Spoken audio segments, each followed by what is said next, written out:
Hello friends, आप सभी का स्वागत है एक बार फिर आपके अपने यूट्यूब चैनल पर। तृणजाला तृणपूर्बिया क्या है? तृणजाला तृणपूर्बिया। पूर्बिया यानी होता है चौहान। चुंडावत बड़चार, दो सत्ता दो राठौड़, सारंग देव न पवार।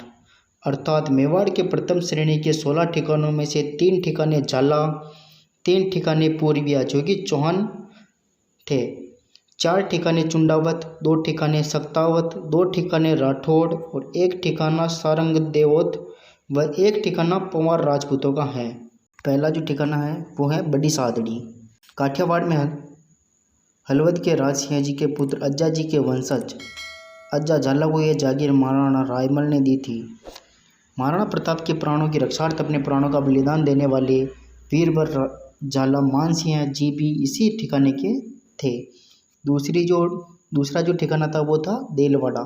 काठियावाड़ में हलवद के राज सिंह जी के पुत्र सज्जा जी के वंशज सज्जा झाला को यह जागीर महाराणा रायमल ने दी थी। तीसरा जो ठिकाना था वो था गोगुंदा। यह जागीर महाराणा अमर सिंह प्रथम ने शत्रुसाल झाला के छोटे पुत्र कान्हा सिंह को दी थी। और चौथा जो ठिकाना था वो था बेदला। ये था चौहान शासकों का। ऊपर के जो 3 ठिकाने थे वो झाला के थे और चौथा जो ये है बेदला चौहानों का है। सम्राट पृथ्वीराज चौहान के वंशधर चंद्रभान चौहान के वंशज यहाँ पर थे। और 5वां है ठिकाना वो है पारसोली, ये चौहानों का था। बेदला के स्वामी रामचंद्र चौहान के छोटे पुत्र केसरी सिंह के वंशज केसरी सिंह को यह जागीर महाराणा राज सिंह से मिली थी। छठा है कोठारिया, ये चौहान शासकों का था। रणथंभौर के अंतिम चौहान राजा हमीरदेव के वंशधर माणिक चंद चौहान के वंशज प्रसिद्ध क्रांतिकारी तात्या टोपे व ठाकुर घुसाल सिंह चंपावत को शरण देने वाले रावत जोध सिंह जी इसी ठिकाने के थे। 7वां है सलुम्बर, महाराणा लाखा के ज्येष्ठ पुत्र रावत चुंडा के वंशज। सलुम्बर का ठिकाना चुंडावतों का 8वां ठिकाना है। सलुम्बर ठिकाने को अपने सिक्के डालने का विशेष अधिकार प्राप्त था। 8वां जो ठिकाना है वो आमेठ, ये भी चुंडावत शासकों का था। रावत चुंडा के परपौत्र जग्गा चुंडावत के वंशज चित्तौड़ के तीसरे शाखे के नेतृत्वकर्ता रावत पत्ता चुंडावत इसी ठिकाने से थे। और 9वां है देवगढ़, ये भी चुंडावतों का था। रावत चुंडा के परपौत्र सांगा चुंडावत के वंशज। देवगढ़ के महल अपनी सुंदरता के लिए प्रसिद्ध है। 10वां है बेगू, सलुम्बर रावत साईदास चुंडावत के भाई के पुत्र गोविंददास के वंशज। और 11वां है बिडर, जो सक्तावत महाराणा उदय सिंह के दूसरे पुत्र महाराज शक्ति सिंह के ज्येष्ठ पुत्र बाण को यह जागीर महाराणा प्रताप से मिली थी। बिडर सक्तावत राजपूतों का 8वां ठिकाना है। यहाँ के वर्तमान महाराज साहब रणधीर सिंह जी सक्तावत जनता में लोकप्रिय हैं।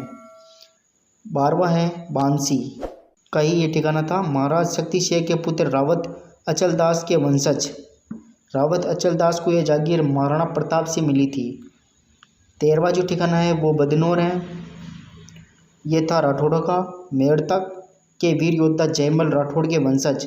जयमल राठौड़ को यह जागीर महाराणा उदय सिंह से मिली थी। 14वां है गाणे राव, यह राठौड़ों का था। मेड़ता के राव वीरमदेव के पुत्र व जयमल राठौड़ के भाई ठाकुर प्रताप सिंह के वंशज यहाँ पर रहते थे। गाणे राव पाली जिले में स्थित हैं। कानौड़ जो ठिकाना है वो है 15वां ठिकाना।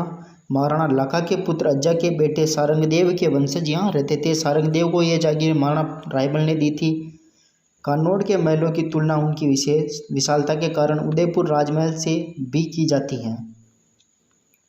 16वां है बिजोलिया, मालवा के परमार वंश से निकले हुए अशोक पंवार के वंशज। प्रथम श्रेणी में पंवार राजपूतों का एकमात्र ठिकाना है। यह भीलवाड़ा जिले में स्थित है। यह ठिकाना महाराणा प्रताप का ससुराल भी है। महारानी अजबदे बाई जी इसी ठिकाने से थी। इसके अलावा जो ठिकाने थे उनमें थे भैंसरोडगढ़, कुराबड़, आसिंद और एक था मेजा, एक था सरदारगढ़। ये जो लास्ट के जो 5 ठिकाने हैं ना, लास्ट के जो 5 ठिकाने हैं ये बाद में उन 16 ठिकानों में जोड़े गए थे। अगर 16 ठिकानों में से कोई भी सामंत दरबार में नहीं पहुंचता तो फिर इन पांचों में से किसी को बैठने का अधिकार था।